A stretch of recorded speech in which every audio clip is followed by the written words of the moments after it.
ஆண்டவராகிய இயேசு கிறிஸ்துவின் நாமத்தில் உங்கள் யாவருக்கும் என்னுடைய அன்பின் நல்வாழ்த்துக்கள். கர்த்தருடைய வேதத்தை வாசிப்பதிலும் தியானிப்பதிலும் நமக்கு அதிக சந்தோஷம் இருக்கிறது. கர்த்தருடைய வசனத்தை வாசிக்க நம்முடைய மனதுக்கு அது ஒரு சந்தோஷத்தை தருகிறது. வாசித்த வசனத்தை நீங்கள் ஆழமாய் தியானிக்கும்போது தியானம் செய்ய அனல் உண்டாகிறது. கர்த்தருடைய வசனத்தை நான் ஆழமாய் தியானித்தேன், அப்பொழுது என்னுடைய இருதயத்துக்குள்ளே அனல் உண்டாயிற்று என்று பல பரிசுத்த பக்தர்கள் எழுதி வச்சிருக்கிறாங்க. குறிப்பாக சங்கீத புஸ்தகத்தில் தாவீதும் கூட அதை பற்றி சொல்லுகிறார். அவருடைய வசனத்தை நம்ம கேட்கும்போது எலும்புகளுக்குள்ளெல்லாம் ஒரு நெருப்பு பற்றி கொண்ட மாதிரி இருக்கும். நம்முடைய இருதயத்தில் ஒரு ஆவிக்குரிய அனல் உண்டாகும். ஆனால் போகிற போக்கில் அந்த வசனத்தை வாசித்தா அந்த வசனத்துக்குள் இருக்கிற மெய்யான ஆசீர்வாதத்தையும் ஆவியினுடைய வல்லமையும் நம்மால் உணர்ந்து கொள்ள முடியாமல் போயிடும். ஆவியானவர் நமக்குள்ளே எப்பொழுதும் வாசம் பண்ணுகிறார். தேவனுடைய வசனத்தை நீங்கள் ஆழமாய் வாசித்து தியானிக்கும் போது தேவனுடைய பிரசன்னத்தை உங்களால் தெளிவாக உணர்ந்து கொள்ள முடியும். நம்மில் அநேகர் ஆவியானவரை குறித்து ஒரு தப்பான அபிப்பிராயத்தை வச்சிருக்கிறோம். என்ன அபிப்பிராயம் அப்படின்னு கேட்டால், நம்ம தேவனுடைய பாதத்தில் அமர்ந்து ஜெபம் பண்ணும்போது, ஆவியில நிறைந்து ஜெபம் பண்ணும்போது, அல்லது ஒரு குரூப்பாக கூடி நம்ம கர்த்தருடைய பாதத்தில் ஜெபிக்கும்போது தான் பரிசுத்த ஆவியானவர் நம்ம மேலே இறங்கி வருகிறார். ஆவியின் அபிஷேகம் நம்ம மேலே ஊற்றப்படுகிறது. நாம் அந்த ஜெபத்தை முடித்து ஆமென் சொன்ன உடனே ஆவியானவர் பரலோகத்துக்கு போய்விடுகிறார் என்றெல்லாம் நாமாய் நினைத்து கொண்டிருக்கிறோம். ஆனால் உண்மை என்ன அப்படின்னு கேட்டிங்கன்னா, ஆவியானவர் நீங்கள் எப்போ ஆண்டவராகிய இயேசு கிறிஸ்துவை உங்கள் வாழ்க்கையில் சொந்த இரட்சகராக ஏற்றுக்கொண்டு பரிசுத்த ஆவியினாலே நிரப்பப்பட்டீர்களோ அன்றிலிருந்து உலகத்தின் முடிவு பரியந்தம் அவர் உங்களோட தான் இருக்கிறார். அந்த ஆவியானவர் நமக்குள்ளே வாசம் பண்ணுகிறார். 24 மணி நேரமும் அவர் நமக்குள்ளே தான் இருக்கிறார். ஆனால் நம்ம சில சமயங்களில் ஆவிக்குரிய ஒரு சுழற்சி உண்டாகும்போது தான் ஆவியாருடைய பிரசன்னத்தை தெளிவாக உணர முடிகிறது. ஒரு காற்று மண்டலத்துக்குள்ளே தான் நம்முடைய வாழ்க்கை அமைக்கப்பட்டிருக்கிறது. காற்று இல்லாத இடத்துல ஒரு மனுஷனால் இருக்க முடியாது. அப்போ நம்மை சுற்றிலும் ஒரு காற்று மண்டலம் இருக்குது. மனித சமுதாயம், மிருகங்கள் எல்லாமே காற்றுக்குள்ளே தான் இருக்கிறோம். அதான உண்மை. பூமி முழுசும் பாருங்கள், ஒரு காற்று மண்டலம். காற்றுக்குள்ளே தான் நம்ம இருக்கிறோம். ஆனால் சில சமயங்களில் தான் அந்த காற்றை நம்மால் உணர்ந்து கொள்ள முடிகிறது. எப்பெல்லாம் உணர்கிறோம்? காற்றில் ஒரு அசைவு உண்டாகும்போது, மரங்கள் அசையும் போது, ஒரு சுழற்சி உண்டாகும்போது, அப்போ தான் அந்த காற்று நம்ம மேலே படுகிறதை உணர்கிறோம். இல்லாத பட்சத்தில் காற்றுக்கு எடை கூட நம்மால் உணர்ந்து கொள்ள முடிவதில்லை. நாம் பாட்டுக்கு நம்முடைய வேலை செய்து கொண்டிருக்கிறோம். கொஞ்சம் அந்த காற்று பலத்து வீசும்போது, காற்றில் ஒரு அசைவும் ஒரு சுழற்சியும் உண்டாகும்போது அந்த காற்றை நம்ம உணர்வது எப்படியோ அதே மாதிரி தான் பரிசுத்த ஆவியானவர் எப்பொழுதும் நமக்குள்ளே இருந்தாலும் நீங்கள் ஒரு ஆவிக்குரிய காரியத்தில் மனப்பூர்வமாக ஈடுபடும்போது அந்த ஆவியிலே ஒரு சுழற்சி உண்டாகிறது. அப்பொழுது ஒரு அனல் உண்டாகிறது. அப்பொழுது ஆவியானுடைய பிரசன்னத்தை தெளிவாக நம்மால் உணர முடிகிறது. அப்போ தான் நம்ம சொல்லுகிறோம், பரிசுத்த ஆவியானவர் வல்லமையாக என்மேல் இறங்கினார் என்று நம்ம சொல்லுகிறோம். சிலர் பார்த்தீங்கன்னா கர்த்தரிடத்தில் வந்து காத்திருந்து ஜெபம் பண்ணும்போது இறங்கும் இறங்கும் இறங்கும் என்மேல் அப்படின்னு சொல்லுவாங்க. தப்பு இல்லது. ஆனால் கர்த்தர் உங்களுக்குள் இறங்கி ரொம்ப நாள் ஆகிவிட்டது. பரிசுத்த ஆவியானவரை நம்ம உணர்கிறதைத்தான் கர்த்தர் நம்மேல் வந்து இறங்குகிறது என்று நம்ம நினைத்து கொண்டிருக்கிறோம். ஆனால் உண்மை அதுவல்ல. பரிசுத்த ஆவியானவர் ஒரு மனிதனுக்குள்ளே வந்து விட்டார். அவர் எப்பொழுதும் அவர்களோடு தான் தங்கி வாசம் பண்ணுகிறார். நாம் அதை உணர்கிற நேரம்தான் சில சமயங்களில் ஆழமாக ஜெபம் பண்ணும்போது, ஆழமாக வசனத்தை வாசித்து பார்க்கும் பொழுது, சில சமயத்தில் கர்த்தருடைய வார்த்தைகளை நம்ம ஆழமாய் மற்றவரிடத்தில் பேசும்போது நம்முடைய இருதயத்திலே ஒரு அனல் மூண்டு எழும். ஒரு ஆவியானுடைய பிரசன்னத்தை நம்மால் உணர்ந்து கொள்ள முடியும்.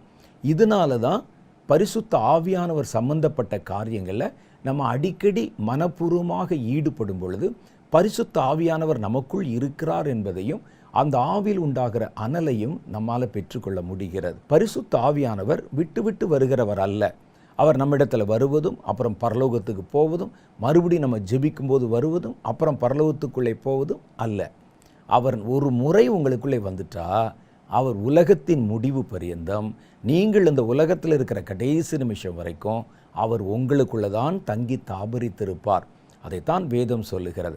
அப்போ இந்த பரிசுத்த ஆவியானவர் நமக்குள்ளே இருக்கும்போது ஆவிக்குரிய காரியங்களுக்கு நீங்கள் அதிக இடம் கொடுக்கும்போது தான் பரிசுத்த ஆவியானவர் நமக்குள்ளே இருந்து சந்தோஷம் அடைகிறார்.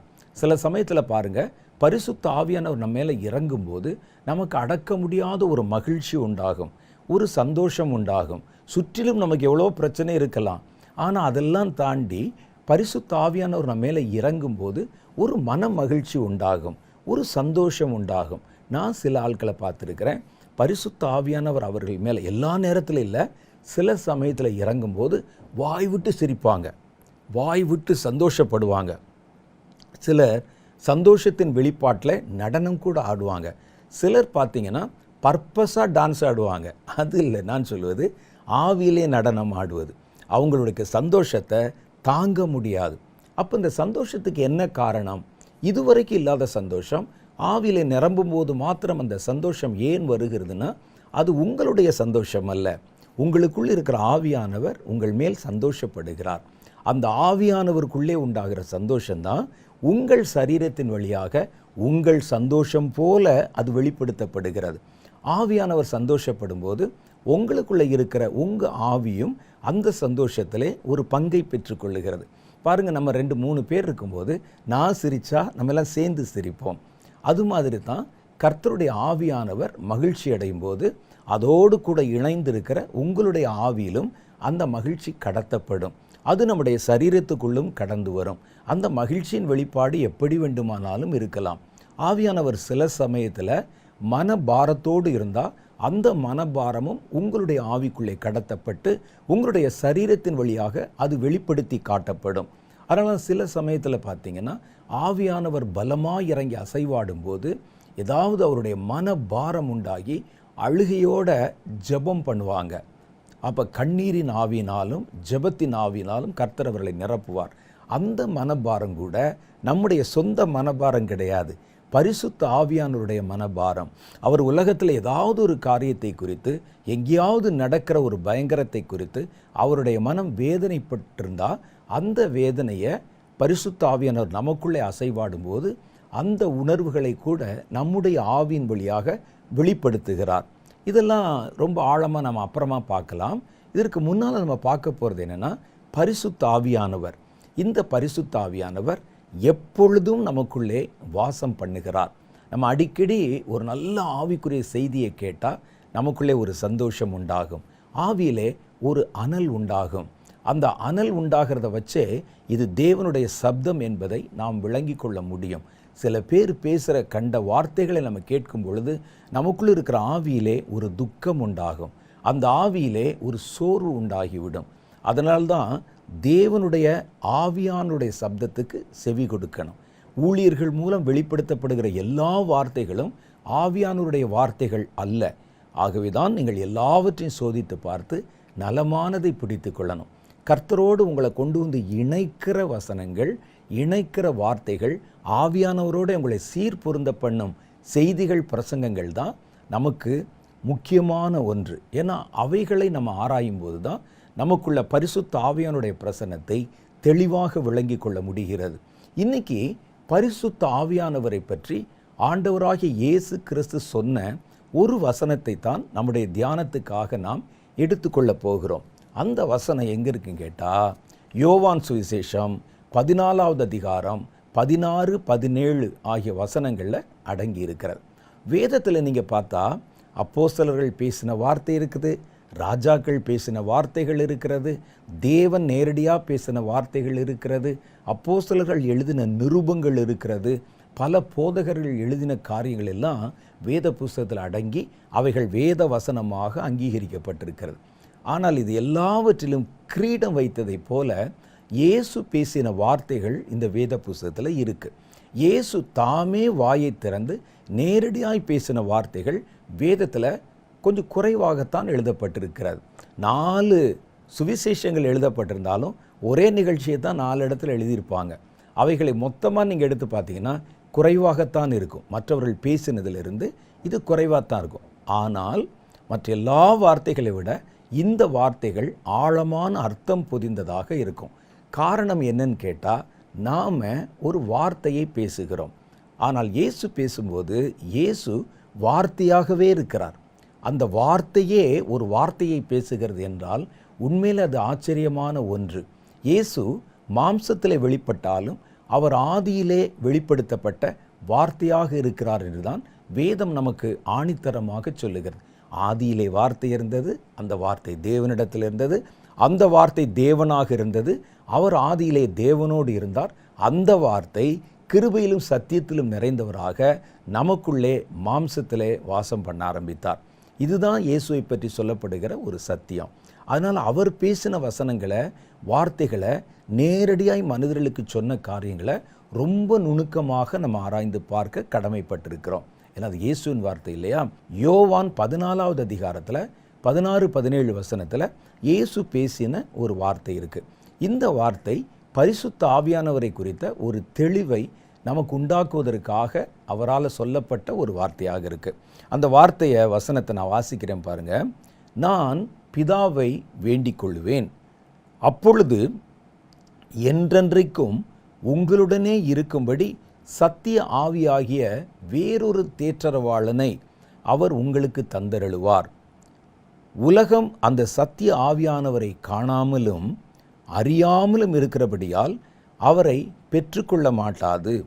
அவர் உங்களுடனே வாசம் பண்ணி உங்களுக்குள்ளே இருப்பதால் நீங்கள் அவரை அறிவீர்கள். இதுதான் வேத வசனம். இன்னைக்கு உலகத்தில் ஆவியானுடைய கிரியைகளை எல்லாராலும் அறிந்து கொள்ள முடியாது. ஒவ்வொருவருக்கும் ஒவ்வொரு விதமாய் அவர் தன்னை வெளிப்படுத்துகிறார். அது அவரவருடைய அழைப்பு, தரிசனம், அவர்களுடைய அந்த வளர்ச்சி, இதனுடைய அடிப்படையில் தான் அமைந்திருக்கிறது. எல்லாருக்கும் எல்லா காரியங்களும் விளங்கி விடாது. வேதத்தில் சொல்லுது, அதிலும் குறிப்பாக உலகத்தில் இருக்கிறவன் இருக்கிறான் பாருங்க. உலகம் அது அப்படின்னா என்ன அர்த்தம்? உலகம்னா உலகபூர்வமான, உலகத்தை சார்ந்து வாழ்கிற மனிதர்கள் என்று அர்த்தம். அந்த உலகத்தின் மனிதர்கள் இந்த சத்திய ஆவியானவரை காணாமலும் அறியாமலும் இருக்கிறபடியினால் அவரை பெற்றுக்கொள்ள மாட்டார்கள் அப்படின்னு சொல்றார். ஒருவன் ஏன் சத்திய ஆவியானவரை பெற்றுக்கொள்ள முடியவில்லை என்றால் வேதம் சொல்லுகிறது, அவரை குறித்து அறியாமல் இருக்கிறாங்க. இன்னொரு ஒரு வார்த்தை சொல்லுது, காணாமலும் இருக்கிறார்கள். அப்படின்னா ஆவியானவரை காணவும் முடியும் என்று தானே அர்த்தம் வருது. நீங்கள் தான் சொல்லணும். சிலர் தரிசனங்களை நம்புகிறதில்ல, ஆவியானவர் அவருடைய பிரசன்னத்தை நம்புகிறதில்ல, அபிஷேகத்தினுடைய வரங்களை நம்புகிறதில்ல, இயேசுவை நம்புகிறதில்ல. இப்படி நிறைய பேர் இருக்கிறாங்க.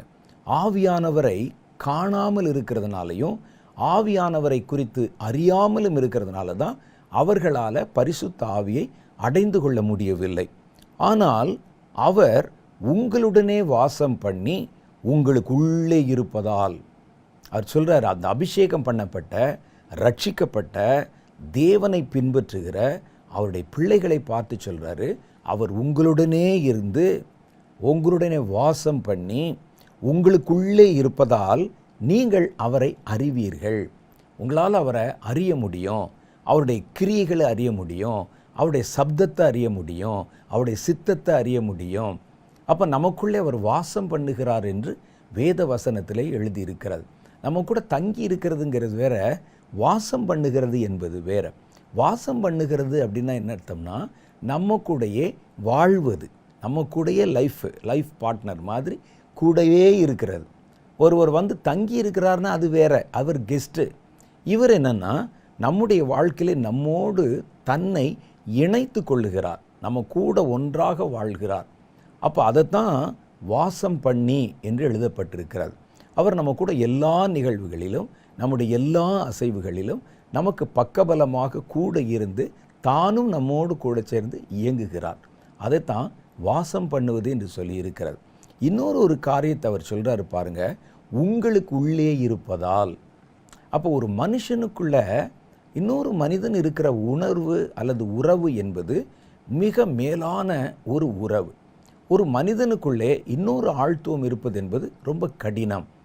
சில சமயங்களில் பார்த்திங்கன்னா ஒரு மனிதனுக்குள்ளே இன்னொரு மனிதன் இருப்பது நமக்கு கற்பனை பண்ணி பார்க்க முடியாத ஒரு காரியம்.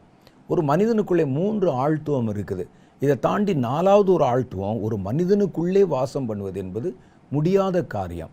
ஒரு கணவனாக இருந்தாலும் சரி, ஒரு மனைவியாக இருந்தாலும் சரி, அல்லது நம்முடைய பெற்றோராக இருந்தாலும் சரி, அது சாத்தியமில்லை.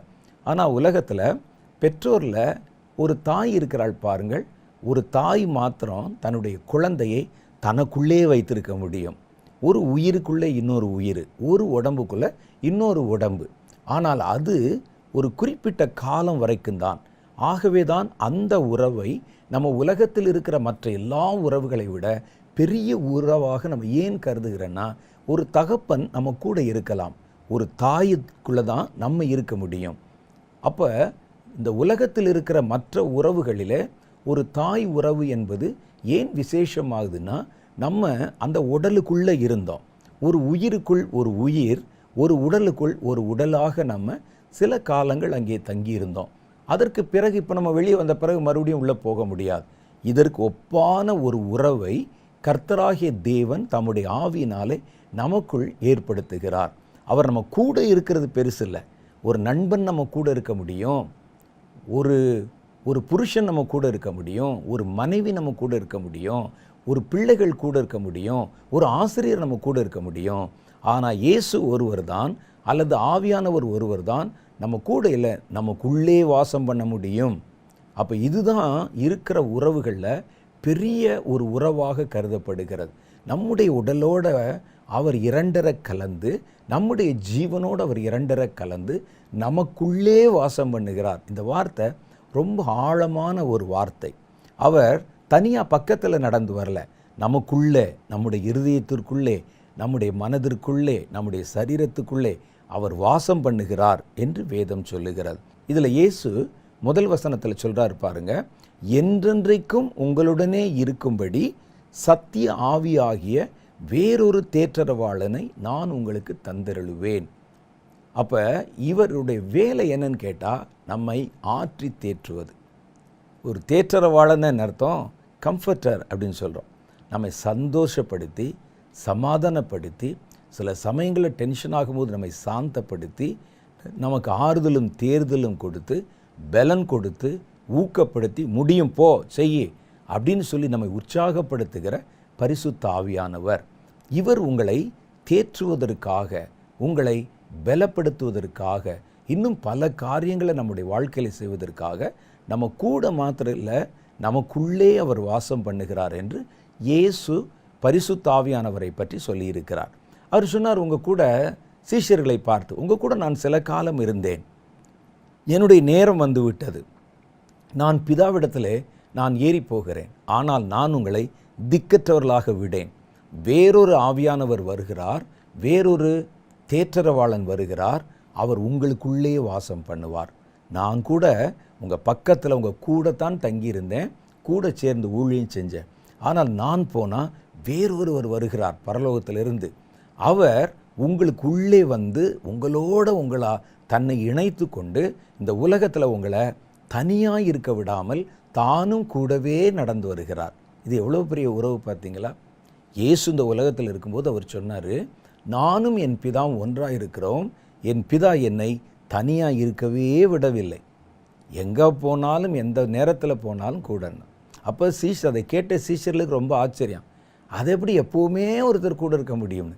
அவர் சொன்னார், எனக்கு கிடைச்ச அதே கிருபை என்னை ஏற்றுக்கொள்கிற உங்களுக்கும் கிடைக்கும். தேவனுடைய மூன்றாவது ஆழ்த்துவமான ஆவியானவர் தேற்றரவாளன் போல இறங்கி வந்து உங்களோட எப்பொழுதுமே இருப்பார். நான் உங்களை தனியாக விட்டுட்டு போகலை, வேறொருடைய கையில் ஒப்பு கொடுத்து தான் போகிறேன். அவர் உங்களுக்கு வேண்டிய எல்லா நலன்களையும் பலன்களையும் அருளி செய்வார் என்று சொல்லித்தான் ஆவியானவரை நமக்கு வாக்கு பண்ணினார். நமக்குள் வாசம் பண்ணும் கர்த்தர் யார்? இந்த ஆவியானவர் அப்படின்னு கேட்டால், ஆவியானவர் தேவனுடைய ஆழ்த்துவத்தில் மூன்றாவது நபராக அறியப்படுகிறார். நமக்கு திரித்துவம் என்று சொல்லப்படுவது நம்ம விளங்கி கொள்வதற்காக தனித்தனி மனிதர்கள் போல காட்டப்பட்டாலும் அவர்கள் மூவரும் ஒன்றாகத்தான் இருக்கிறார்கள். 3ல் 1, 1ல் 3. இதுக்கு பேர் தான் ஒரு திரித்துவம். இது எப்படிங்க அப்படின்னு பல பேருக்கு குழப்பம் உண்டாகும். ஆனால் வேதம் சொல்லுகிறது பிதா, குமாரன், பரிசுத்த ஆவின்னு. அது மாத்திரம் இல்லை, நீங்கள் அதை நினச்சி ஆச்சரியப்படுறீங்களே, நீங்களும் திரித்துவத்தில் தான் நீங்கள் இருக்கிறீங்க. மனுஷனுக்கும் ஒரு ட்ரினிட்டி இருக்கிறது, ஒரு திரித்துவம் இருக்கிறது. அது ஆவி, ஆத்துமா, சரீரம் என்று அறியப்படுகிறது. இது மூணும் சேர்ந்து தான் இருக்குது. ஒவ்வொன்றும் தனித்தனியாக வேலை செய்தாலும் நம்மால் அதை விளங்கி கொள்ள முடிகிறது இல்லை.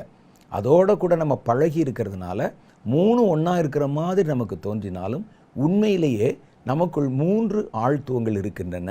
இந்த 3 ஆழ்த்துவங்கள் மனிதன் தேவனுடைய சாயலிலே படைக்கப்பட்டிருக்கிறான். அதனால தான் ஆவி, ஆத்துமா, சரீரம் என்று அவன் ஒரு திரித்துவம் உள்ளவனாக அறியப்படுகிறான். இந்த ஆவியானவர் தேவனுடைய 3வது ஆழ்த்துவமாக காணப்படுகிறார். நமக்கு புரியணும்ல, அதற்காக அவங்க என்ன செய்கிறாங்கன்னா 3 நபர்கள் போல நமக்கு அதை காட்டுறாங்க. என்னை கண்டவன் என் பிதாவை கண்டான் என்று எப்படி இயேசு நமக்கு சொன்னாரோ, அதே மாதிரி ஆவியானவரை கொண்டிருக்கிறவன் பிதாவையும் குமாரனையும் கூட கொண்டிருக்கிறான். அதான் உண்மை. ஆனால் நமக்கு அது 3 ஆழ்த்துவங்களாக காட்டப்படுகிறது. அவர்கள் செய்கிற தனித்தனி வேலைகள், அந்த வேலைகளின் நிமித்தம் அதை 3 நம்ம தனித்தனியாக அறிந்து கொள்ளுகிறோம். அதில் பரிசுத்த ஆவியானவர் என்பவர் ஆற்றலுக்கும் சக்திக்கும் ஞானத்திற்கும் கற்பித்தலுக்கும் உரியவர். எப்படி நம்ம சரீரத்துக்குள்ளே இருக்கிற திரித்துவத்தில் ஆவிக்கு ஒரு வேலை இருக்குது, ஆத்மாவுக்கு ஒரு வேலை இருக்குது, சரீரத்துக்கு ஒரு வேலை இருக்குது. சரீரத்தின் வேலை உங்களுக்கு தெரியும். ஆவியினுடைய வேலை என்னன்னு கேட்டால் நமக்குள்ளே சுபாவங்களை உருவாக்குகிறது. ஆவி என்பதுதான் ஒரு உண்மையான மனிதன். அதற்கு சப்போர்ட் பண்ணுறது தான் சரீரமும் ஆத்துமாவும். ஆத்துமா என்பது நம்முடைய எண்ணங்கள், நினைவுகள் போன்றவைகள் எல்லாம் தன்னுடைய கட்டுப்பாட்டுக்குள்ளே வைத்திருக்கிறது. ஆவியும் அப்படி அமைதியாக இருக்கும், சரீரமும் அமைதியாக இருக்கும். ஆனால் ஆத்துமா மாத்திரம் பார்த்திங்கன்னா அது பாட்டுக்கு ஊர் சுற்றிட்டு வரும், அது பாட்டுக்கு ஓடிக்கொண்டிருக்கும். இரவு படுக்கும்போது கூட போய்கொண்டே இருக்கும். அப்போ அதனுடைய செயல்பாட்டை நீங்கள் நுணுக்கமாக கவனிச்சிங்கன்னா அறிந்து கொள்ள முடியும். அதனுடைய செயல்பாடு எப்படி இருக்குது, அது அப்படி பல்வேறு காரியங்களை இணைத்து பார்ப்பது, யோசித்து பார்ப்பது அப்படிலாம் இருக்குல்ல. அதே மாதிரி தான் ஆவியானவருக்கென்று பிரத்யேகமாக சில பணிகள் கொடுக்கப்பட்டிருக்கிறது. இந்த ஆவியானவர் தான், தேவனுடைய ஆழ்த்துவமான ஆவியானவர் தான் நமக்குள்ளே வாசம் பண்ணுகிறார். அதான் ரொம்ப ஆச்சரியம். அவர் நமக்குள்ளே வாசம் பண்ணுகிறதுனால என்னென்னலாம் நமக்கு கிடைக்கும். அவர் நமக்குள்ளே வாசம் பண்ணுகிறார். கடவுள் ஒரு மனிதனோட வாசம் பண்ணால் அது எவ்வளோ பெரிய ஆச்சரியம். அதுவே நமக்குள்ளே வாசம் பண்ணால் அது எவ்வளோ பெரிய ஆச்சரியம். அந்த ஆச்சரியம்தான் நம்முடைய வாழ்க்கையில் நடக்கிறது. அது பொதுவாக நடக்கிறதுனால நமக்கு அது ஒரு ஆச்சரியமாய் தெரிவதில்லை. ஆனால் ஒரு தேவதூதனிடத்தில் கேட்டிங்கன்னா அவன் என்ன சொல்லுவான்னு தெரியுமா? இது என்ன இப்படிப்பட்ட ஒரு உறவு, தேவதூதர்களுக்கு கூட கிடைக்காத ஒரு பாக்கியம் மனிதர்களுக்கு கிடைத்திருக்கிறதே என்பாங்க. ஏன்னா நமக்கு அது சர்வசாதாரணமாக இருக்கிறதுனால நாம் அதை ஒரு பெரும் பொருட்டாக நினைப்பதில்லை. ஏதோ சர்ச்சுக்கு போகிறோம், கொஞ்ச நாளில் அந்நிய பாஷை பேசுகிறோம், ஆவியில் நிறைகிறோம், ஜெபம் பண்ணுறோம், வீட்டுக்கு வரோம்னு நினைக்கிறோம். இந்த உறவு என்பது மிக விசேஷமான, யாருக்கும் கிடைக்காத ஒரு பாக்கிய உறவு. இந்த உறவை ஏற்படுத்தத்தான் குமாரனாகிய கிறிஸ்து உலகத்துக்கு வந்து பிரிந்து கிடந்த இரு தரத்தாரையும், வானத்தில் உள்ளவர்கள் பூமியில் உள்ளவர்கள், பிரிந்து கிடந்த இரு தரத்தாரையும் தாம் சிலுவையிலே சிந்தின இரத்தத்தினால தமக்குள்ளே ஒப்புரவாக்கினார். இந்த உறவு நமக்கு எப்படி ஏற்பட்டதுன்னு சொன்னால், இயேசு நமக்கு சிலுவையிலே சிந்தி இரத்தத்தை பலியாக, காணிக்கையாக, பாவ நிவிர்த்தியின் அடையாளமாக கொடுத்தார் பாருங்க. அதனால தான் நமக்கு இது கிடைத்தது. அப்போ இது எவ்வளோ பெரிய விசேஷமான பாக்கியமுள்ள ஒரு அனுபவம், உறவு என்பதை நீங்கள் தெளிவாக புரிந்து கொள்ளணும். இந்த பரிசுத்த ஆவியானவர் அல்லது தேவன் நமக்குள்ளே வாசம் பண்ணுகிறதுனால் என்ன நன்மை கிடைக்கும்? எதற்காக வாசம் பண்ணுகிறார்? நம்ம கூட இருக்கிறதுனால நமக்கு என்ன பிரயோஜனம் இருக்கிறது? பாருங்கள், உங்கள் தகப்பன் தாயோடு நீங்கள் இருக்கிற வரைக்கும் உங்கள் பிரச்சனைலாம் அவங்க பார்த்துக்கிட்டாங்க. நமக்கு ரொம்ப சந்தோஷமாக இருந்தது. நமக்கு அப்போ இருந்த பெரிய பிரச்சனைன்னா ஸ்கூலுக்கு போகணும், ஹோம்ஒர்க் செய்யணும், அல்லது ஆசிரியர் கேட்குற கேள்விக்கு பதில் சொல்லணும், பரீட்சை இருக்குது, டெஸ்ட் இருக்குது. இதுதான் நமக்கு அந்த நாட்களில் பெரிய பிரச்சனையாக தோன்றியது. ஏன்னா தகப்பன் தாய் நம்ம கூட இருக்கிறாங்க. எந்த பிரச்சனை வந்தாலும் அவர்கள் சமாளித்து கொள்ளுகிறார்கள், அவர்கள் அதை ஏற்றுக்கொள்ளுகிறார்கள், குடும்பத்தை தெளிவாக நடத்திட்டு போகிறாங்க. ஒரு குறிப்பிட்ட காலம் நம்ம தனிமைப்படுத்தப்படும் போது, அல்லது நம்ம ஒரு குறிப்பிட்ட வயசுக்குள்ளே, முதிர்ச்சிக்குள்ளே வரும்போது, பிரச்சனைகளை நாமே எதிர்கொள்ளும் போது தான் நம்ம எப்படிப்பட்ட ஒரு சுகமான வாழ்க்கை இதுவரைக்கும் வாழ்ந்து கொண்டிருந்தோம் என்பதை யோசித்து பார்க்க தோன்றும். அதே மாதிரி தான் ஒருவர் நம்ம கூட இருந்து நமக்கு பக்கபலமாக இருந்து நம்மை வழிநடத்தி பாதுகாக்க ஒரு ஆள் கூட இருக்கிறாருன்னு சொன்னால், அந்த துணிச்சலே வித்தியாசமானது இல்லையா? அப்போ அப்படிப்பட்டவர் தேவனாகவும் இருக்கிறார் என்று சொல்லும்போது அந்த ஆச்சரியமும் அந்த ஆசீர்வாதமும் பல மடங்கு அதிகமாகி விடுகிறது. எப்போ இவர் நம்ம கூட இருந்து என்ன செய்கிறாரு, என்னென்னலாம் செய்ய முடிகிறது, அவர் நமக்குள்ளே வாசம் பண்ணுகிறதுனால நமக்கு என்னென்ன நன்மைகள் கிடைக்கிறது என்பதை நம்ம சில காரியங்களை தியானித்து பார்க்க போகிறோம். முதல் காரியம் பாருங்க, வேதம் நமக்கு சொல்லுகிறது, அவர் ஆவியை உயிர்ப்பிக்கிறதற்கும் இருதயத்தை உயிர்ப்பிக்கிறதற்கும் நமக்குள்ளே வாசம் பண்ணுகிறார். நித்திய வாசியும் பரிசுத்தர் என்கிற நாமம் உள்ளவருமாகிய மகத்துவமும் உன்னதமுமானவர் சொல்லுகிறார், உன்னதத்தில் பரிசுத்த ஸ்தலத்திலும் வாசம் பண்ணுகிற நான் பணிந்தவர்களின் ஆவியை உயிர்ப்பிக்கிறதற்கும் நொறுங்கினவர்களின் இருதயத்தை உயிர்ப்பிக்கிறதற்கும் நொறுங்குண்டு பணிந்த ஆவி உள்ளவர்களிடத்திலும் வாசம் பண்ணுகிறேன் என்கிறார். அவர் இந்த வார்த்தை ஏசாயா புஸ்தகத்தின் மூலம் சொல்லும்போது அவர் என்ன சொல்றார்னா, நான் நித்தியவாசி, நான் பரிசுத்தர் என்கிற நாமம் உள்ளவர், மகத்துவம் உள்ளவர், உன்னதமானவர். உன்னதத்திலே நான் வாசம் பண்ணுறதுக்கு எத்தனையோ வாசஸ்தலங்கள் இருக்கிறது. இயேசு சொன்னாரே, பிதாவுடைய வீட்டில் அநேக வாசஸ்தலங்கள் இருக்குது, அதெல்லாம் விட்டுட்டு இறங்கி உங்களுக்குள்ளே நான் ஏன் வாசம் பண்ணுகிறேன் என்றால், பணிந்தவர்களுடைய ஆவியை உயிர்ப்பிக்கிறதற்காக. தாழ்மையுள்ளவனுடைய இருதயத்தை ஆவியை உயிர்ப்பிக்கிறதற்கும் நொறுங்கினவர்களின் இருதயத்தை உயிர்ப்பிக்கிறதற்கும் நொறுங்குண்டு பணிந்த ஆவி உள்ளவர்களிடத்தில் வாசம் பண்ணுகிறேன். யார் இடத்துல வாசம் பண்ணுவார்னா, பணிந்த இருதயம். முதல் நமக்கு ஒரு தாழ்மை வரணும். பணிந்த தாழ்மையுள்ள இருதயம் கொண்டிருக்கிறவர்களை கர்த்தர் உயிர்ப்பிக்கிறதற்கு ஆவியை உயிர்ப்பிக்கணும். ஆவி உயிரற்று போய்விட்டால் அல்லது ஆவி தனக்குள்ளே மரித்து போய்விட்டால் அந்த பாரத்தை நம்மால் தாங்கிக் கொள்ளவே முடியாது, அந்த பாரத்தை நம்மால் சுமக்கவே முடியாது. அதனால தான் கர்த்தருடைய வேதம் சொல்லுது, அவர் நம்மோடு கூட வாசம் பண்ணுகிறார். ஆவியிலே ஒரு மரணம் இருக்கிறது. மரித்த அந்த ஆவிக்குரிய மரணத்தை பெற்று கூட நம்ம உயிரோடு இருக்கிறவர்கள் மாதிரி இருந்து விட முடியும். வெளியே பார்த்தா நம்ம ஒரு மனிதனை உயிருள்ளவன் என்று எதை வைத்து அடையாளப்படுத்துகிறோம் என்றால், அந்த மனிதன் சாப்பிட்றான், மூச்சு விடுறான், நடக்கிறான், பேசுகிறான், பிரச்சனை பண்ணுகிறான், கோபப்படுகிறான், சந்தோஷப்படுகிறான், இதெல்லாம் வச்சு அவன் உயிர் உள்ளவன் என்று சொல்லுகிறோம். ஆனால் ஆவியிலே உண்டாகிற மரணம் என்பது வேற.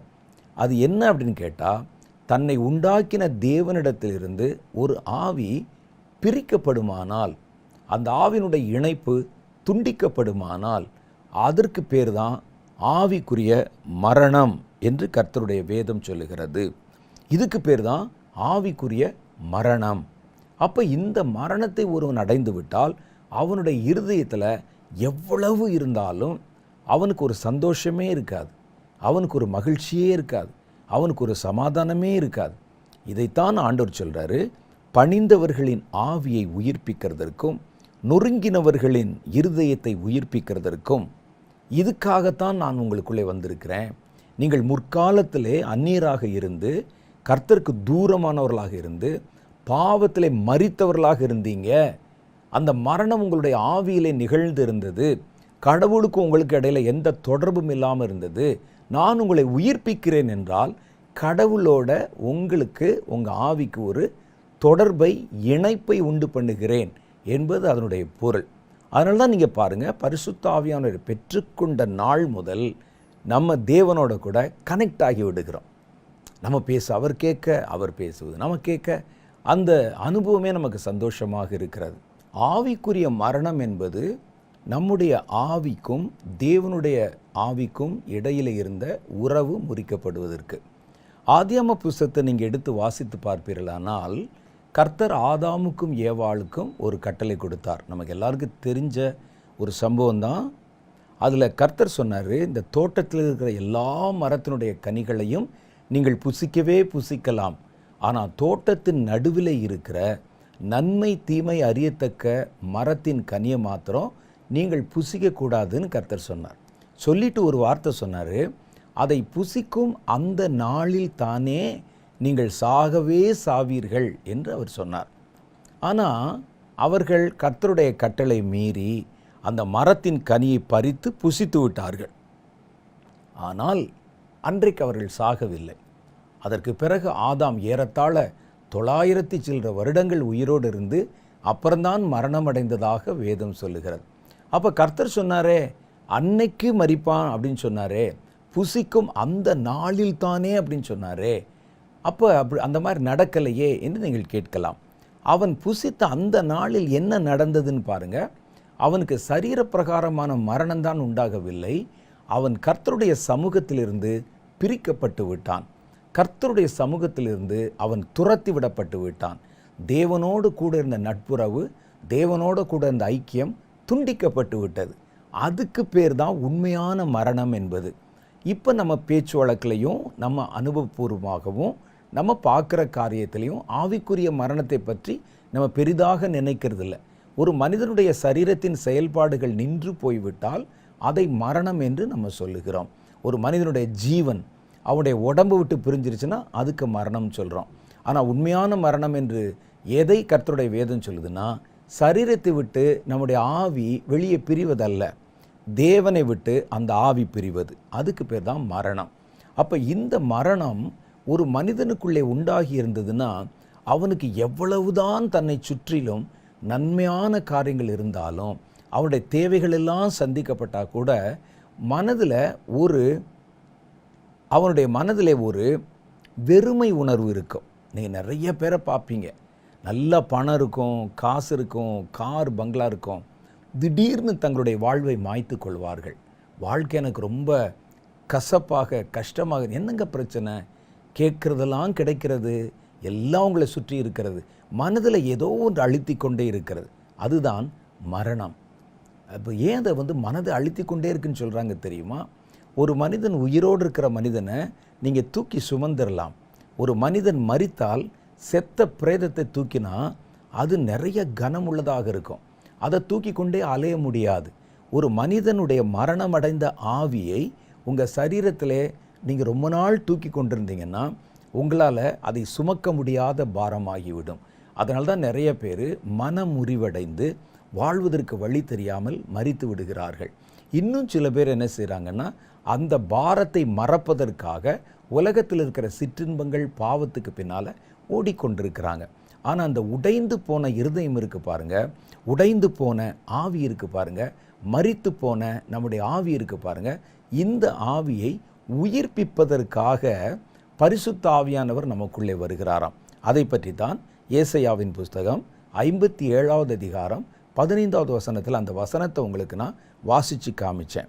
அதில் என்ன போட்டிருக்கு அப்படின்னா, நித்திய வாசியும் பரிசுத்தர் என்கிற நாமமும் உள்ளவரும் மகத்துவமும் உள்ளவருமாகிய கர்த்தர் சொல்லுகிறார், உன்னதத்திலும் பரிசுத்த ஸ்தலத்திலும் வாசம் பண்ணுகிற நான் பணிந்தவர்களின் ஆவி உயிர்ப்பிப்பதற்கும் நொறுங்கினவர்களின் இருதயத்தை உயிர்ப்பிப்பதற்கும் நொறுங்குண்டு பணிந்த ஆவி உள்ளவர்களிடத்திலே வாசம் பண்ணுகிறேன். நான் உண்மையிலே வாசம் பண்ணுற என்னுடைய சொந்த வீடு என்னன்னா பரலோகம். நான் ஒருவரும் சேரக்கூடாத ஒளியிலே வாசம் பண்ணுகிறவர்.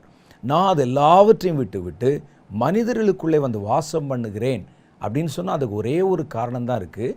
பாவத்திலே மரித்த அவர்களுடைய ஆவிகளை உயிர்ப்பிப்பதற்கும் கடவுளோடு இணைப்பதற்கும் அவர்களை பரலோகத்தின் பிரஜைகளாக மாற்றுவதற்கும் அவர்களை உயிர்ப்பிப்பதற்கும் அவங்க அந்த பாவத்தின் விளைவினால் இருதயம் நொறுங்குண்ட நிலைமையில் இருந்து எல்லாவற்றையும் அவர்கள் அனுபவிக்க முடிந்தால் கூட ஒரு மன வெறுமையிலே பாதிக்கப்பட்டிருக்கிறாங்கல்ல, அவர்களை சுகமாக்குவதற்கு, அதுக்குத்தான் நான் அவங்களுக்குள்ளே வாசம் பண்ணுகிறேன், அந்த காயத்தை மாற்றுவதற்கும் தேற்றுவதற்கும். அதனால தான் நீங்கள் பல சமயத்தில் நீங்கள் பார்த்தீங்கன்னா பரிசுத்த ஆவியின் அபிஷேகத்தை முதல் முறையாக பெறும்போது சிலருக்கு சந்தோஷத்தை கட்டுப்படுத்தவே முடியாது. அது எதனால் அந்த சந்தோஷம் வருது, ஏன் சந்தோஷம் வருது? நான் ஒரு மனிதரை பார்த்திருக்கிறேன். அவர் மேலே பரிசுத்த ஆவியானவர் இறங்கின போது அவருக்கு என்ன செய்கிறோம் என்றே புலப்படவில்லை. ஒரு சபை ஆராதனை நடந்துகிட்டு இருக்கு, ஆராதனைக்கு நடுவில் செய்தியாளர் செய்தி கொடுத்து கொண்டிருக்கிறார், இவர் மேலே பரிசுத்த ஆவியானவர் இறங்கி விட்டார்.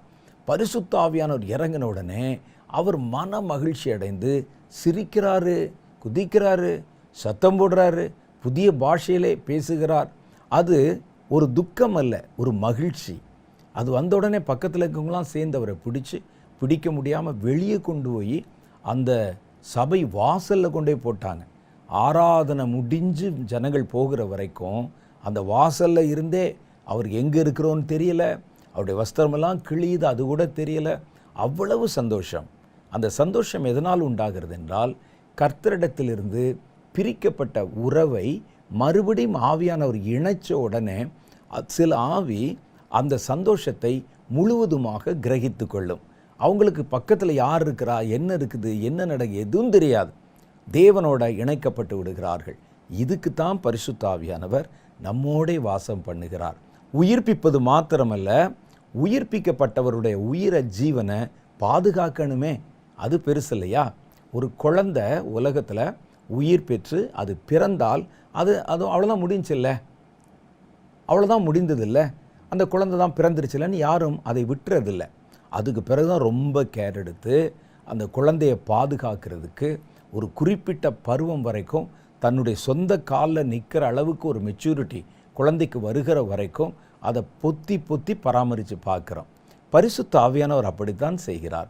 பாவத்திலே மரித்து கிடந்தவர்களான நம்முடைய ஆவியை கர்த்தர் உயிர்ப்பித்து அதை விட்டு உடனே விலகி விடாமல் கூடவே இருந்து மறுபடியும் அந்த மரணம் நேர்ந்து விடாதபடிக்கு நம்மேலே தம்முடைய கண்களை வைத்து நமக்கு ஆலோசனை சொல்லி எது நல்லது எது கெட்டதெல்லாம் கற்றுக் கொடுத்து நம்முடைய ஜீவனை, நாம் பெற்றுக்கொண்ட ஜீவனை இழந்து விடாதபடிக்கு பாதுகாக்கிற ஒரு பெரிய பொறுப்பை செய்கிறார்.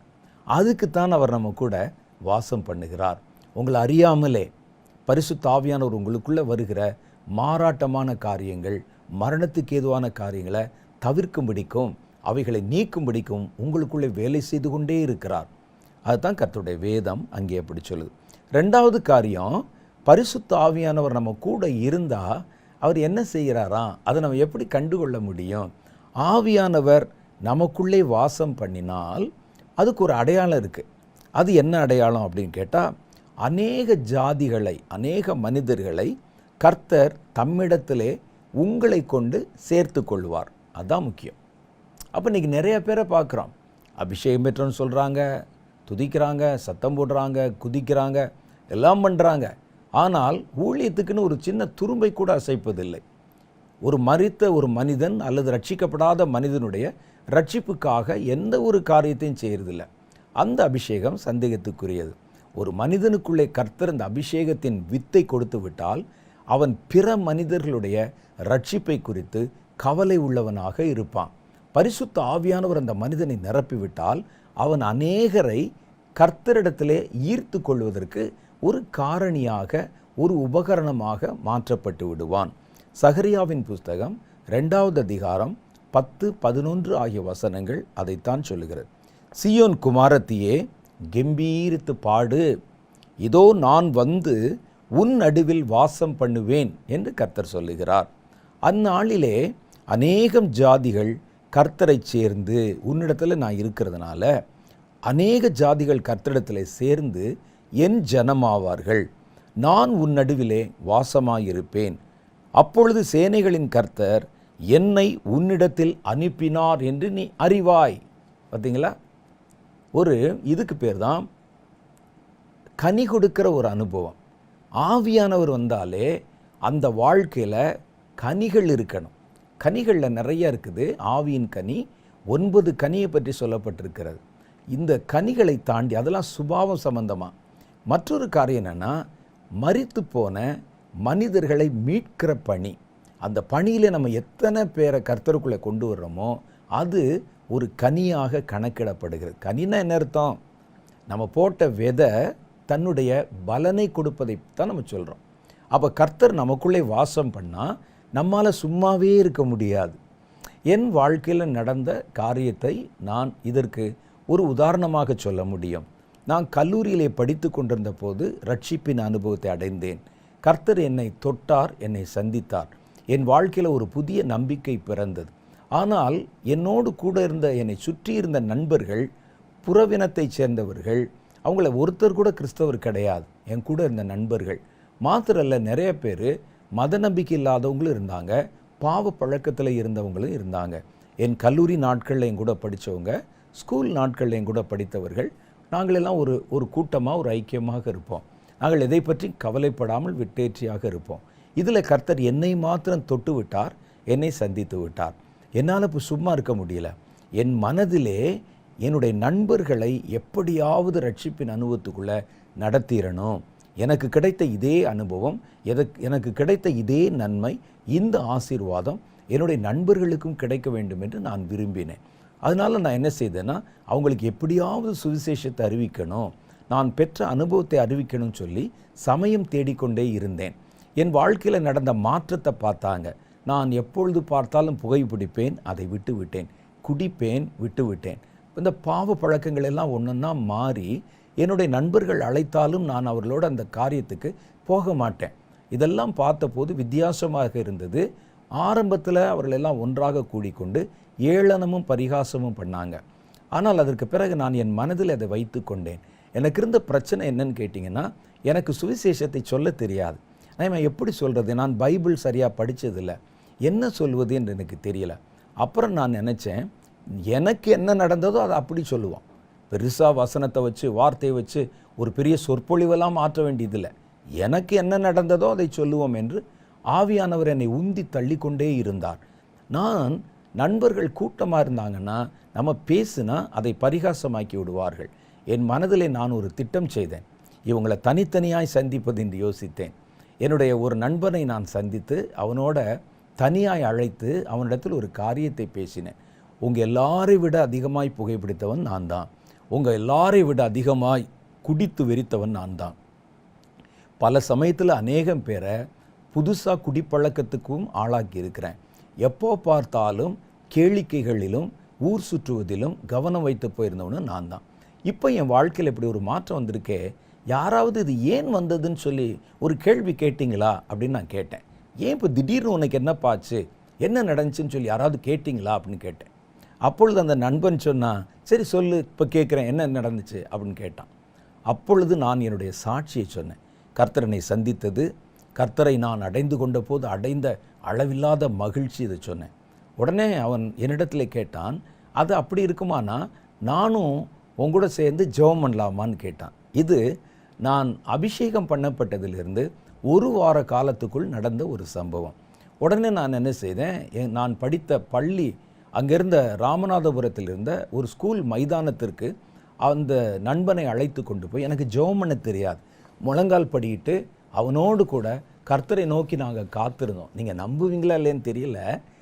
நாங்கள் ஜெபம் பண்ண ஆரம்பித்த போது என் நண்பனிடத்தில் நான் சொன்னேன், எனக்கு ஜெபம் பண்ண தெரியாது, நம்ம 2 பேரும் சேர்ந்து முழங்கால் படியிடுவோம், நீ இயேசுவை மாத்திரம் நினச்சிக்கிட்டே இரு, நானும் இயேசுவை நினச்சிக்கிட்டே இருக்கிறேன், உன் பாவத்தை எல்லாம் நீ அறிக்கை செய்யி, நான் செஞ்சதெல்லாம் தப்பு அப்படின்னு சொல்லு, நீ இயேசுவை கண்டிப்பாக ருசி பார்க்கலாம் அப்படின்னு சொன்னேன்.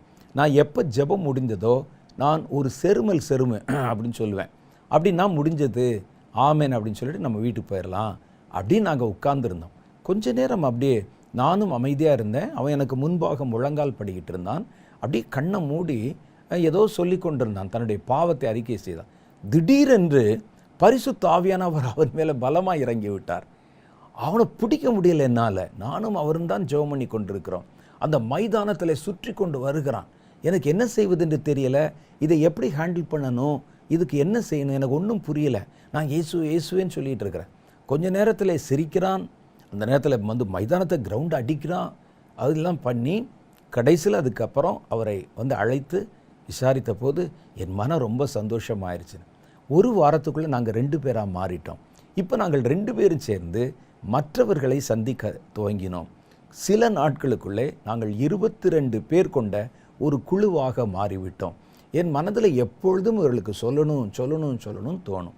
பரிசுத்த ஆவியானவர் உங்களுக்குள் இருந்து ரட்சிப்பை குறித்தும் சுவிசேஷத்தை குறித்தும் ஒரு பாரத்தை தரவிட்டால், மற்றவர்களை குறித்து, அழிந்து போகிறவர்களை குறித்து, நீங்கள் உலகத்தை குறித்து தேசத்தை குறித்தெல்லாம் கவலைப்படுறது அப்புறம் இருக்கட்டும், உங்களுக்கு பக்கத்தில் இருக்கவங்க இருக்காங்கல்ல, உங்கள் குடும்பத்தார் ரட்சிக்கப்படாதவங்க, பக்கத்து வீட்டில் இருக்கிறவங்க, நண்பர்கள், வீட்டில் வேலை செய்கிறவங்க, நீங்கள் இப்போ வேலை செய்கிற ஆஃபீஸில் வேலை செய்கிறவங்க, பஸ்ஸில் பார்த்து நண்பர் ஆகிறவர்கள், அவர்களுக்கு இந்த சுவிசேஷத்தை அறிவிக்க வேண்டும் என்கிற பாரத்தை கொடுத்தா அதுதான் பரிசுத்த ஆவியானவர். பரிசுத்த ஆவியானவர் ஒருவனுக்குள் வாசம் பண்ணினால் அவர் கர்த்தருடைய பாரத்தை நமக்குள்ளே கடத்துவார். அதுதான் முக்கியம். அவருடைய இருதயத்துக்குள்ளே இருக்கிறது சுவிசேஷ பாரம். இழந்ததை தேடவும் ரட்சிக்கவுமே மனுஷகுமாரன் வந்திருக்கிறார். அப்போ அவர் உள்ளே வந்துட்டா என்ன செய்வார்னா அந்த பாரத்தை கொடுப்பார். என்னுடைய நண்பர்களிலே பல பேர் இன்னும் ஊழியம் செய்கிறாங்க, கர்த்தருடைய வார்த்தைகளை சுவிசேஷத்தை அறிவிக்கிறாங்க, இன்னும் பல இடங்களில் தங்களால் முடிந்த அளவு எல்லா ஊழியங்களை நிறைவேற்றுகிறார்கள். கர்த்தர் ஒரு மனுஷனை சும்மா இருக்க விட மாட்டார். பரிசுத்தாவின் அபிஷேகத்தை பெற்றா கர்த்தர் நமக்குள்ளே வாசம் பண்ணால் அநேக ஜனங்களை அவர் தன்னிடத்தில் ஈர்த்து கொள்ளுவார். இது ஒரு மனிதனுக்குள்ளே வாசம் பண்ணுவது. அது மாத்திரம் இல்லை, உண்மையிலேயே கர்த்தர் உங்கள் சபையிலே வாசம் பண்ணினால் அந்த சபையிலே இந்த வசனத்தின் அடிப்படையில் பாருங்கள், கண்டிப்பாக சபையில் கர்த்தர் ஜனங்களை கொண்டு வந்து சேர்ப்பார், ரட்சிக்கப்படுகிற ஜனங்களை கொண்டு வந்து சேர்ப்பார். என்னுடைய ஊழியமெல்லாம் அப்படித்தான். நான் செய்த ஊழியம் துவக்க காலத்தில் 1980, 81 ஆகிய வருடங்களிலெல்லாம் எங்களை நடத்துவதற்கெல்லாம் யாரும் இல்லை, நல்ல சபைகள் இல்லை, எனக்கு வசனமும் தெரியாது, புதுசாக உள்ளே வந்திருந்தேன். ஆனால் கர்த்தர் கொஞ்சம் கொஞ்சமாக அநேக ஜனங்களை எங்களிடத்திலே கொண்டு வந்து எங்கள் மூலமாக அவர்களை சந்தித்து அபிஷேகம் பண்ணி ரட்சிப்புக்குள்ளே நடத்தி என் ஊழியம் முழுக்க முழுக்க இப்படித்தான் துவக்க காலத்திலே கட்டப்பட்டது. அப்போ அந்த சுவிசேஷ பாரம் நமக்குள்ளே வரணும். இப்போ நான் சொன்னேன், கர்த்தர் நமக்கு நடுவிலே வாசம் பண்ணுகிறார், நமக்குள்ளே வாசம் பண்ணுகிறார். உள்ளே வாசம் பண்ணுகிறது என்பது பெர்சனலாக நம்ம கூட இருக்கிறதை பற்றி சொல்லுகிறது. நமக்குள்ளே நமக்கு நடுவிலே வாசம் பண்ணுகிறார்னா கர்த்தருடைய பிள்ளைகள் கொஞ்சம் பேர் கூடி இருக்கிறாங்கல்ல, அவங்களுக்கு நடுவிலே கர்த்தர் வாசம் பண்ணுகிறார். அது ஒரு குடும்பமாக இருக்கலாம், அது ஒரு சபையாக இருக்கலாம், ஒரு குழுமம். உள்ளே அப்படின்னு சொல்கிறது பெர்சனலாக ஒரு மனிதனுக்குள்ளே. அந்த ரட்சிக்கப்பட்ட மனிதர்கள் ஒரு கூட்டமாக இருந்தால் அவர்களுக்கு நடுவிலே அவர்களோடே கர்த்தர் வாசம் பண்ணுகிறார். அப்படி தேவ ஆவியினால் இயக்கப்படுகிற ஒரு சபை, அந்த சபை கனி கொடுக்கிற சபையாக இருக்கும். கர்த்தர் திரளான ஜனங்களை அவர்களிடத்திலே கொண்டு வந்து சேர்ப்பார். அதுதான் சொல்லுது, அந்நாளிலே நான் உன் நடுவில் வந்து வாசம் பண்ணுவேன், அந்நாளிலே அநேக ஜாதிகள் கர்த்தரை சேர்ந்து என் ஜனம் ஆவார்கள். ஒருவேளை அப்படி வரலைன்னா சபையில் என்ன பிரச்சனை இருக்குன்னு பாருங்க, வாழ்க்கையில் என்ன பிரச்சனை இருக்குன்னு பாருங்க. சுவிசேஷ பாரத்தை கொடுக்காத ஆவி சந்தேகத்துக்குரியது. ஒரு மனிதனுடைய ரட்சிப்பை பற்றி கவலை கொடுக்காத அபிஷேகம் நிச்சயமாக சந்தேகத்துக்குரியது. ஏன்னா வசனம் அதை ஆணித்தரமாய் நிரூபிக்கிறது. இப்போ பாருங்கள், 2 பேர் ஒரே இடத்துக்குள்ளே வாசம் பண்ணுகிறோம். பரிசுத்த ஆவியானவர், என்னுடைய சொந்த ஸ்பிரிட், என்னுடைய ஆவி, 2 பேரும் இந்த ஒரே சரீரத்துக்குள்ளே வாசம் பண்ணுறோம். நீங்கள் பாருங்களேன், ஒரு வீட்டில் நீங்கள் 2 பேர் வாசம் பண்ணுறீங்க, 2 நண்பர்கள், ரூம்மேட் இருக்கிறார். ஒருவன் அழுது கொண்டிருக்கும்போது ஒருவன் சிரிக்க முடியாது, ஒருவன் சிரிக்கும்போது ஒருவன் அழ முடியாது. 2 பேரும் ஈக்குவலாக ஒருவனுடைய பாரம் மற்றொருவனை பாதிக்கும். கண்டிப்பாக பாதிக்காவிட்டால் உங்களுடைய நட்பில் களங்கம் இருக்கிறது என்று அர்த்தம். அவன் சாப்பிடாமல் படுத்திருக்கும் போது எப்படி உங்களுக்கு சாப்பிட முடியும்? அப்போ ஒரே இடத்துல இருக்கிறவங்க அந்த பாரம் நம்மை அறியாமலே நமக்குள்ளே கடத்தப்பட்டு விடும். பரிசுத்த ஆவியானவர் நமக்குள்ளே இருக்கும்போது அவருடைய மனநிலை, அவருடைய பாரம் என்னவோ அது நமக்குள்ளே கடத்தப்படணும். அதுதான் அவர் சொல்கிறாரு, நான் உங்கள் நடுவிலே வாசம் பண்ணினால் சீயோன் குமாரத்தியே கெம்பீரித்து பாடு, இதோ நான் உன் நடுவில் வந்து வாசம் பண்ணேன். சகரியா 2வது அதிகாரம் 10, 11 ஆகிய வசனம். வந்து உன் நடுவில் வாசம் பண்ணுகிறேன், அப்பொழுது அநேகம் ஜாதிகள் கர்த்தரை சேர்ந்து என் ஜனமாவார்கள். நான் உன் நடுவில் வாசமாயிருப்பேன், அப்பொழுது சேனைகளின் கர்த்தர் என்னை உன்னிடத்தில் அனுப்பினார் என்று அறிவாய். அப்படின்னா என்ன அர்த்தம்? இது அடையாளம். என்னை உங்ககிட்ட அனுப்புனாருங்கிறதுக்கு என்ன அடையாளம்னா, நான் உன்னிடத்தில் வாசமாக இருப்பேன், அப்பொழுது சேனைகளின் கர்த்தர் திரளான ஜாதிகளை, ஜனங்களை கர்த்தருடைய ஜனமாய் மாற்றுவார் அப்படின்னு சொல்லு. மூணாவது காரியம் என்னன்னு கேட்டால், பரிசுத்த ஆவியானவர் நமக்குள் வாசம் பண்ணும்போது நாம் அவரை அறிந்து கொள்ளுகிறோம். அவர் நமக்கு பல காரியங்களை கற்றுக் கொடுக்கிறார். அவரை நம்ம அறிகிறோம். அவரை உலகம் அறியாதிருக்கிறதுனால தான் பெற்றுக்கொள்ளாமல் இருக்கிறது. யோவான் 14, 16, 17 நம்ம அதைத்தான் வாசித்தோம். சத்திய ஆவியானவர் வரும்பொழுது அவர் நம்மை சகல சத்தியத்துக்குள்ளும் வழி நடத்துகிறார். நான் பிதாவை வேண்டிக் கொள்வேன், இங்கே வசனம் சொல்லுது யோவான் 14:16-17, அப்பொழுது என்றென்றைக்கும் உங்களுடனே இருக்கும்படி சத்திய ஆவியாகிய வேறொரு தேற்றரவாளனை அவர் உங்களுக்கு தந்தருளுவார். உலகம் அந்த சத்திய ஆவியானவரை காணாமலும் அறியாமலும் இருக்கும். அவர் உங்களுடனே வாசம் பண்ணி இருந்தால் நீங்கள் அவரை அறிவீர்கள். ஒரு ஆளை ரோட்டில் பார்க்குறதுக்கும் ஆஃபீஸில் பார்க்குறதுக்கும் அதே ஆள் கூட நம்ம வாசம் பண்ண நேரிட்டால் நாம் அவரை குறித்து முழுவதும் அறிந்து கொள்ளுவோம். அவருடைய வாழ்க்கையில் அவருக்கு என்ன பலம் இருக்குது, பலவீனம் இருக்குது, எல்லாம் நமக்கு தெரிஞ்சிடும் இல்லை. அப்போ கர்த்தரை நம்ம அறிவதற்கு பரிசுத்த ஆவியானவர் நம்ம கூட இருக்கிறார். அதைத்தான் வேதம் சொல்லுது. அந்த ஏன் அறிய வேண்டும் அவரை அப்படின்னா, ஒன்றான மெய் தேவனாகிய உம்மையும் நீர் அனுப்பினவராகிய இயேசு கிறிஸ்துவையும் அறிவதே நித்திய ஜீவன். தேவனை அறிகிற அறிவை பரிசுத்த ஆவியானவர் நமக்குள்ளே கொடுக்கிறார் என்று வேதம் சொல்லுது. இந்த அறிவு நமக்குள்ளே வரும்போது தான் நித்திய ஜீவனை நம்மால் சுதந்திரித்து கொள்ள முடிகிறது. யோவானுடைய சுவிசேஷம் 17:3 சொல்கிறாரு, ஒன்றான மெய்தேவன் ஆகிய உம்மையும் நீர் அனுப்பினவராகிய இயேசு கிறிஸ்துவையும் அறிவதே நித்திய ஜீவன் அப்படின்னு சொல்கிறாங்க. இதில் பாருங்கள், அடுத்தவர் என்ன செய்கிறாருன்னா, நமக்கு ஆவிக்குரிய வாழ்க்கை என்பது புதுசு. நம்ம பிறந்ததிலிருந்தே உலகத்தில் உலக பிரகாரமான காரியங்களை பார்த்து தான் நம்ம பழகிறோம். நம்மை சுற்றி இருக்கிறவர்கள் எல்லாருமே நமக்கு பரலோகத்தை குறித்த ஞானமும் ஆவிக்கடுத்த உலகத்தை கொடுத்த ஞானமும் ஆவிக்குரிய வாழ்க்கை குறித்த நிதர்சனமும் நமக்கு ஒன்றுமே தெரியாது. இப்போவும் நமக்கு நிறைய விஷயங்கள் தெரியாது. ஆனால் இவைகள் எல்லாவற்றையும் மனிதனுக்கு கற்பிப்பதற்கு தான் பரிசுத்த ஆவியானவர் கூட இருக்கிறார். அவர் உன்னதத்துக்கு ஏறினவர், உன்னதத்திலே வாசம் செய்தவர், அவர் பிதாவோடு கூட இருந்தவர், பரலோகத்துக்குள்ளே உலாவினவர். அவருக்கு ஆவிக்குரிய உலகம், ஆவிக்குரிய மண்டலம், தேவன், அங்கே இருக்கக்கூடிய பரலோகம் எல்லாத்த பற்றி நல்லா தெரியும். அவர் நம்மிடத்தில் வந்து அவர் கண்டவைகளையும் கேட்டவைகளையும் குறித்து அறிவித்து அவர் நமக்கு காரியங்களை கற்பிப்பார் என்று வேதம் சொல்லுகிறது. யோவான் சுவிசேஷத்தில் 16வது அதிகாரம் 13, 15 ஆகிய வசனங்களை வாசித்து பாருங்கள். இன்னும் அநேக காரியங்கள் உண்டு. நான் அதில் 12வது வசனத்திலேருந்து வாசிக்கிறேன். இன்னும் அநேக காரியங்களை நான் உங்களுக்கு சொல்ல வேண்டியதாயிருக்கிறது, அவைகளை நீங்கள் இப்பொழுது தாங்க மாட்டீர்கள். தாங்க மாட்டாத பல காரியம் இருக்குது. இப்போ நம்ம ஆழமான சில காரியங்களை சொன்னால் கூட பலருக்கு தாங்க முடியறதில்லை. அவர்களுக்கு இது விளங்காது. இது எப்படி நடக்கும், இது எப்படி வரும்னு 1000 கேள்வி கேட்பார்கள். இயேசு சொன்னார், நான் சொல்கிறதுக்கு இன்னும் நிறைய விஷயம் இருக்குது.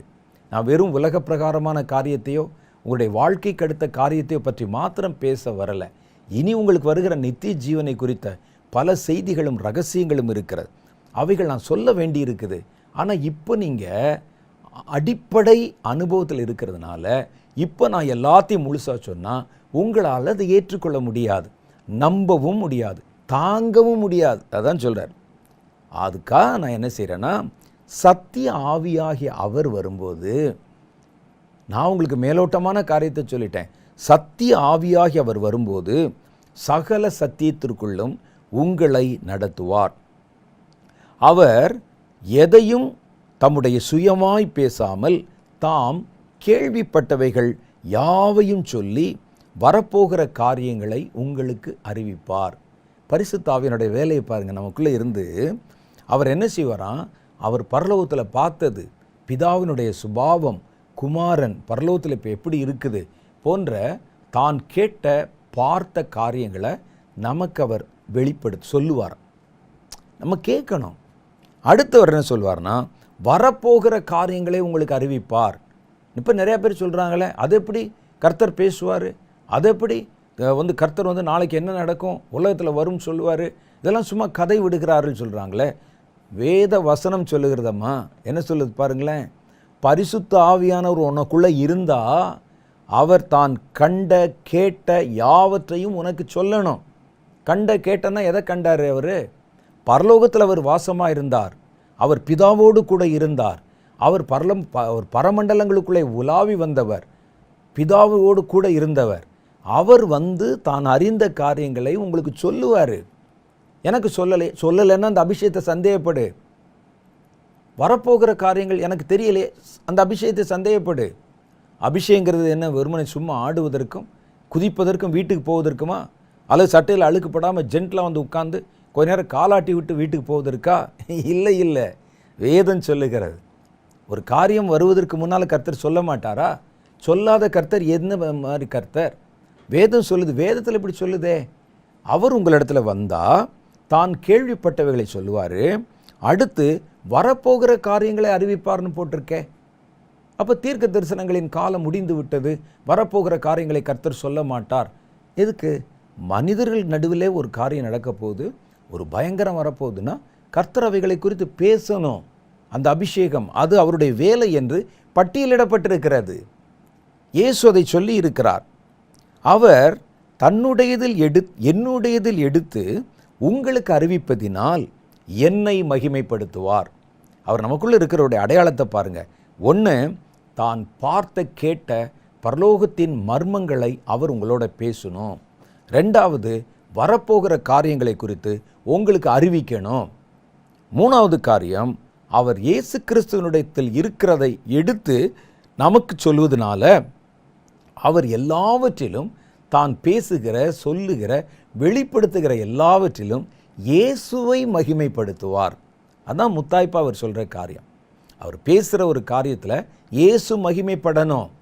ஒரு மனிதனோ, ஒரு குழுவோ, ஒரு ஸ்தாபனமோ மகிமைப்படுவதற்காக அல்ல.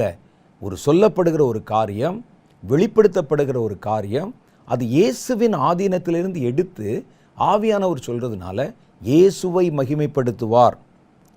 பிதாவினுடையவைகள் யாவும் என்னுடையவைகள், அதனாலே அவர் என்னுடையதில் எடுத்து உங்களுக்கு அறிவிப்பார் என்றேன். என்கிட்ட இருக்கிறதுல அவர் எடுத்து, பிதாவுக்குண்டான எல்லாம் குமாரனுக்கு கையளிக்கப்பட்டிருக்கிறது, அவைகளை அவர் எடுத்து உங்களுக்கு அறிவிப்பார்.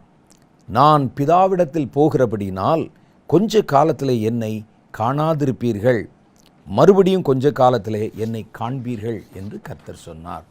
அப்போ எதுக்கு அவர் வர்றாராம்? வேதத்தில் இருக்கிறதெல்லாம் நம்பணும். நீங்கள் சும்மா ஏதோ ஒரு வரட்டுத்தனமான பிரசங்கத்தை பண்ணிவிட்டு போவதற்கோ, ஏதோ 2 வார்த்தைகளை சொல்லி ஜனங்களை குளிப்பாட்டி விட்டு போவதற்கோ அல்ல. பரிசுத்த ஆவியானவரை பற்றி யோசித்து பாருங்கள். இயேசுவே சொல்லி இருக்கிறார், அவர் கண்டவைகளை, பிதாவின் ஆதீனத்தில் இருக்கிறவைகளை உங்களுக்கு சொல்லத்தான் உங்களுக்குள் அவர் வாசம் பண்ணுகிறார். நீங்கள் கேட்குறதுக்கு மனதாக இருந்தால் அவர் அதை சொல்லுவார். வரும் காரியங்களை அறிவிப்பார். அறிவித்து உங்களை பலப்படுத்துவார், உங்களை எச்சரிக்கைப்படுத்துவார். இதெல்லாம் பரிசுத்த ஆவியினுடைய வேலை என்று நான் சொல்லலை, இயேசு சொல்லியிருக்கிறார். அடுத்த காரியம் பாருங்கள்.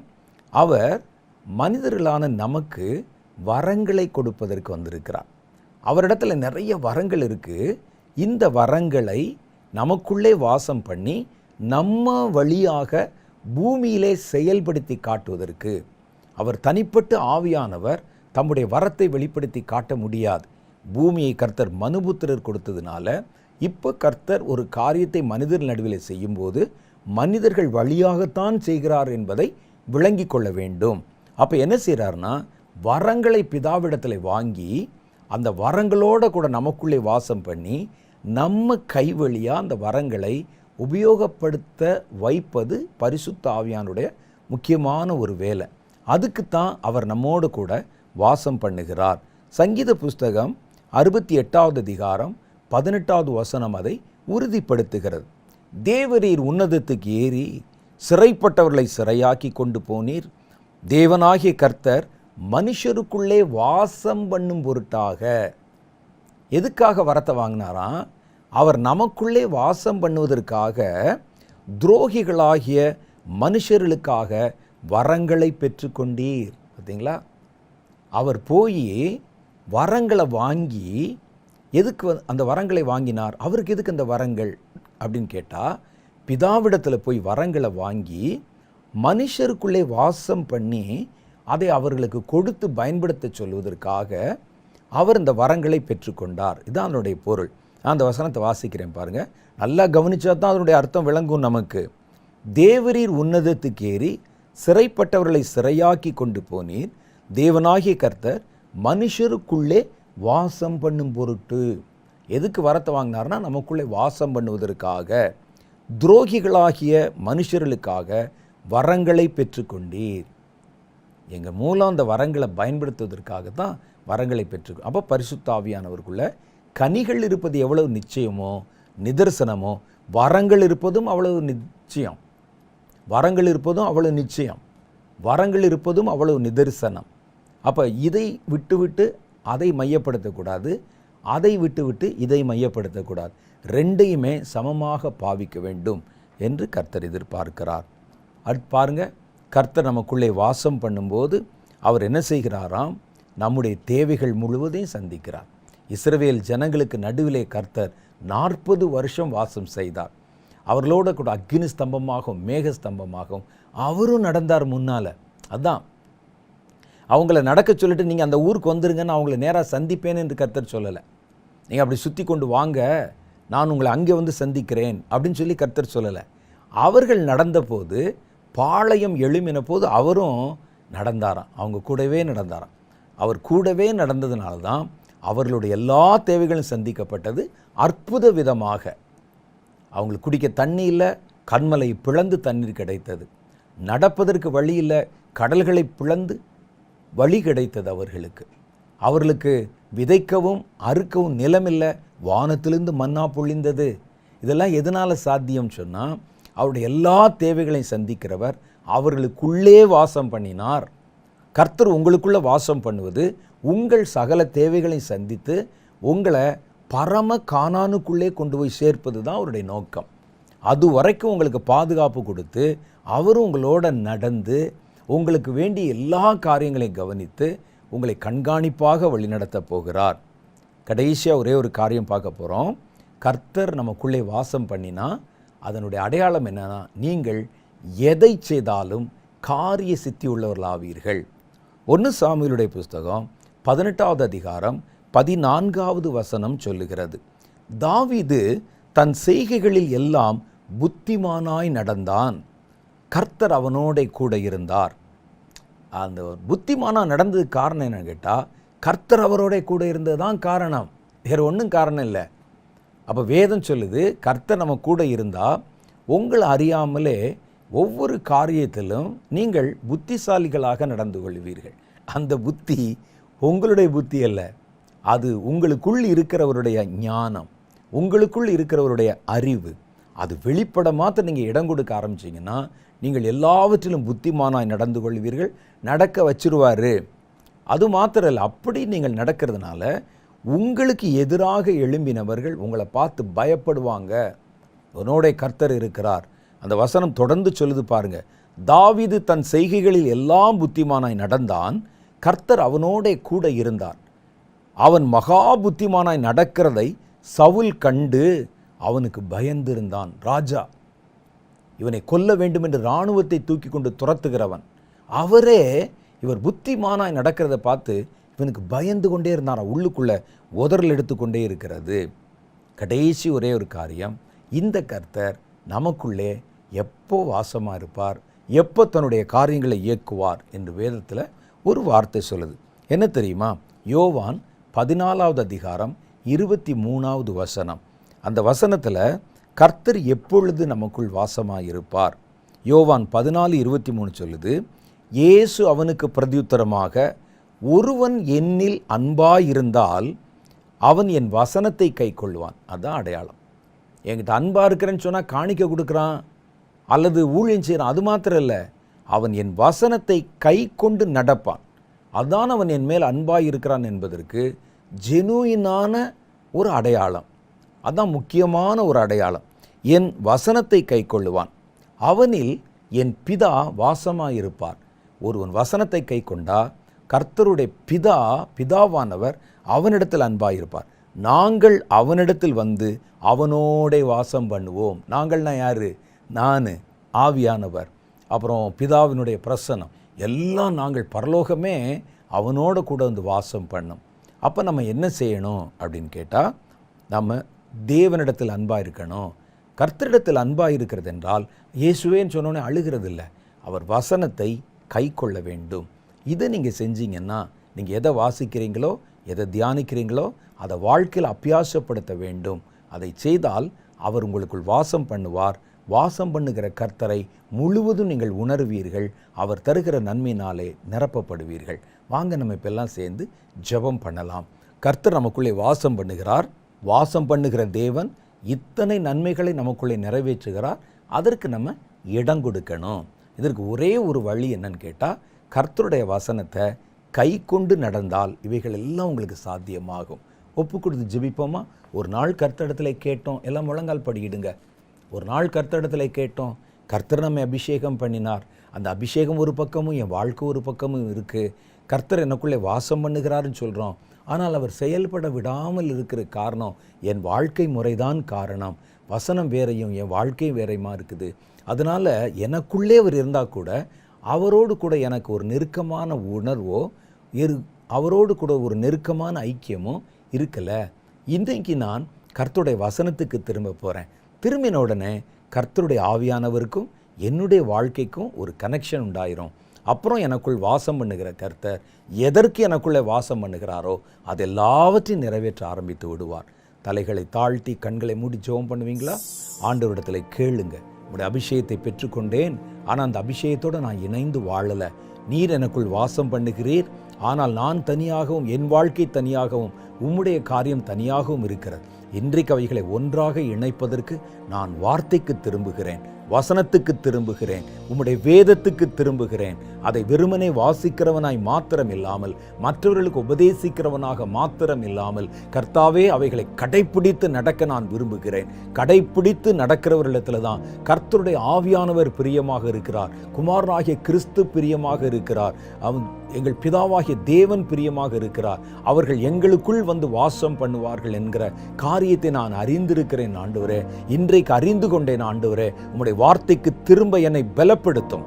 என்னுடைய இருதயத்தின் விருப்பத்தை நிறைவேற்றி அருளும் ஆண்டவரே. இன்றைக்கு நான் உம்முடைய வசனத்தோடு இணைந்த ஒரு வாழ்க்கைக்கு என்னுடைய மனதை, என்னுடைய இருதயத்தை, என் வாழ்க்கையை நான் பரிபூர்ணமாய் ஒப்பு கொடுக்கிறேன். தேவனுடைய கரம் அற்புதங்களை செய்யட்டும். இன்றைக்கு உம்முடைய பரிசுத்த சமூகத்திலே முழங்கால் படியிட்டு இருக்கிற ஒவ்வொருவர் மேலும் பரிசுத்த ஆவியானவரின் வல்லமை அசைவாடும்படிக்காக நான் ஜெபிக்கிறேன். நீர் அவர்களோடு இன்னும் பேசும், மேலதிகமான காரியங்களை வெளிப்படுத்தும். நீர் எதற்கு அவர்கள் நடுவே வாசம் பண்ணுகிறீரோ அந்த நோக்கத்தை எல்லாம் நிறைவேற்றும். ஒன்றும் குறைவில்லாமல் தேவன் எங்களுக்கு தர சித்தமாயிருக்கிற எல்லா நன்மைகளையும் பெற்றுக்கொள்ள இந்த குடும்பத்தாரை, இந்த மனிதர்களை ஆசீர்வதியும். இயேசுவின் நாமத்திலே எங்கள் ஜெபத்தை ஏற்றுக்கொள்ளும் எங்கள் பிதாவே, ஆமென். கர்த்தருடைய ஆவியானவர் நமக்குள் வாசம் பண்ணுகிறார். நீங்கள் அவரிடத்துல விரும்பி கேட்கும்போது தான், நீங்கள் உங்கள் வாழ்க்கை அவருக்கு ஏற்றதாக அமைக்கும் போது தான் எந்த நோக்கத்துக்கு வாசம் பண்ணுகிறாரோ அந்த நோக்கத்தை முழுசாக நம்முடைய வாழ்க்கையில் நிறைவேற்றுவார்.